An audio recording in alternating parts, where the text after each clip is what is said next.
20 tanks, stayed for 120 days, and they took out 80% of the city's infrastructure, all the sewerage, the water, the telephone systems. And where we've just filmed on that open piece of land, that was actually a factory making soap, where there were 50 people employed, and that was bombed by a jet fighter as part of a systematic attempt to destroy the city's infrastructure.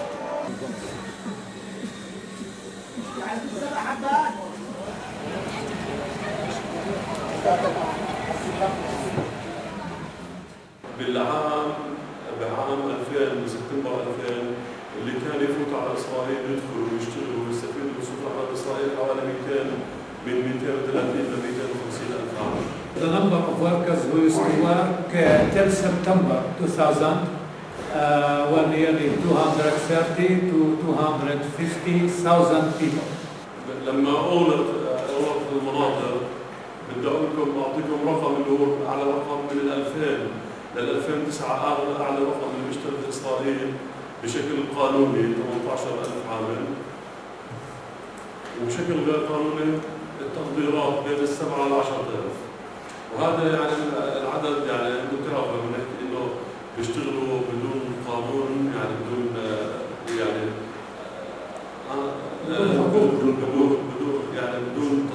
بدون توثيق يعني.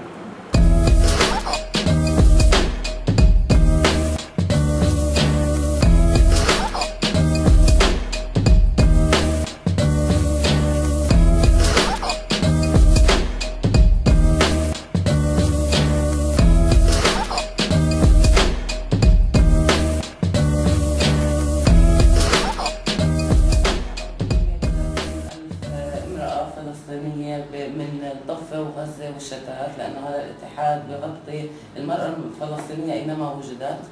We have really 130,000 members in our federation. When I say that the federation, it consists of West Bank, women in West Bank, in Gaza, and also outside in the exile.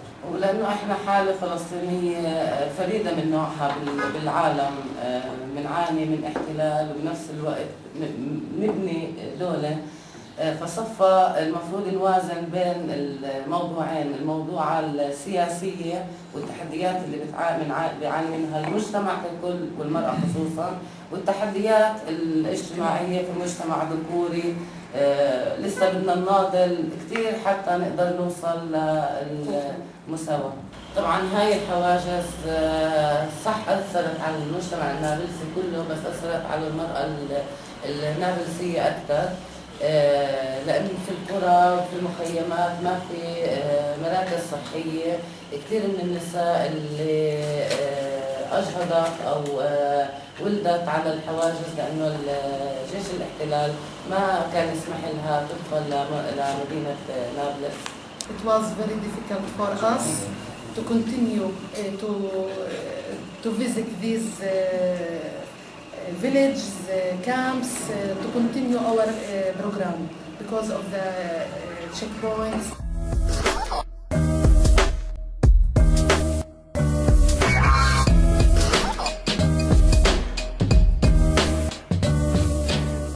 المرأة الأسيرة بتعاني ضعف ما يعاني الأسير الفلسطيني.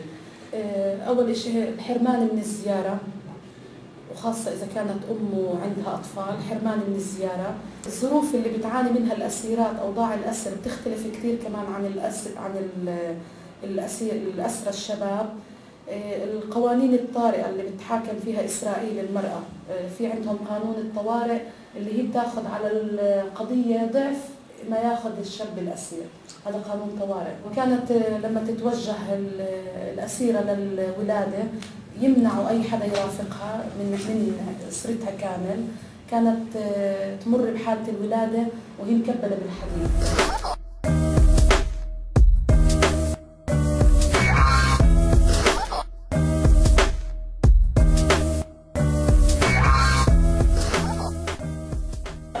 Just finished our tour of Nablus, and you can see that it is in many ways still a thriving local market.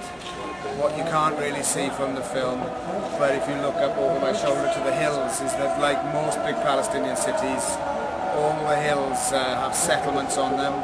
And to get into this city we've had to go through very, very difficult checkpoints, which means that everything is controlled in and out. And many of the people in this city are never even allowed to leave. In fact, we were told earlier today that some people, children of 13, 14, have never actually been outside Nablus in their lives. And therefore what you really see here is a Palestinian city run by the Palestinian Authority, but dominated by the Israeli army on the outskirts and settlers in the hills. And Fatih, our guide, was just telling us that a couple of weeks ago here and a number of other cities, the settlers attacked Palestinians on the roads and burnt thousands of olive trees, all as part of a campaign really to try to drive the Palestinians out of their own land.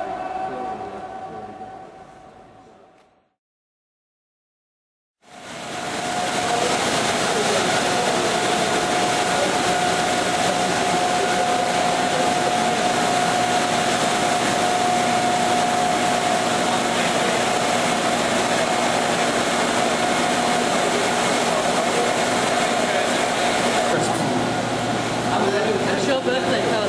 Anybody want to taste?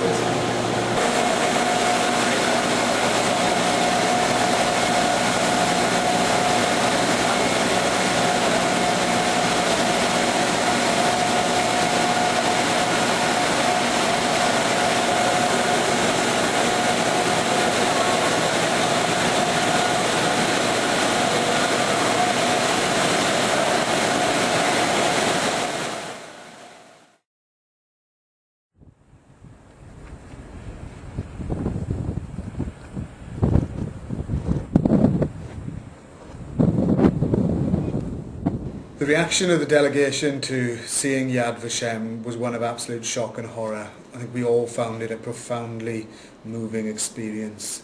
Seeing for ourselves the graphic depiction of the rise of the Nazis, the murder of 6 million Jews in Germany and Eastern Europe. The museum documented very effectively the systematic slaughter of Jewish people and how they were locked up in ghettos and concentration camps, how they were dehumanized, and in many ways it was the meticulous planning that we all found truly, truly shocking. Seeing this really makes you understand the reality of anti-Semitism. It also serves as a warning to all of us in the UK about the reality of fascism, and that's why we've been campaigning so hard against the British National Party recently, and all of us felt we needed to redouble our efforts in terms of that campaign. The Holocaust was, without doubt, one of the most terrible events in the history of the world and must never be repeated. All of us on the delegation took the view that anyone who comes to this part of the world really must spend some time in Yad Vashem to familiarise themselves with the true horrors of what went on. And no visit to the Middle East, it seems to us, would be complete without a visit to this very moving museum.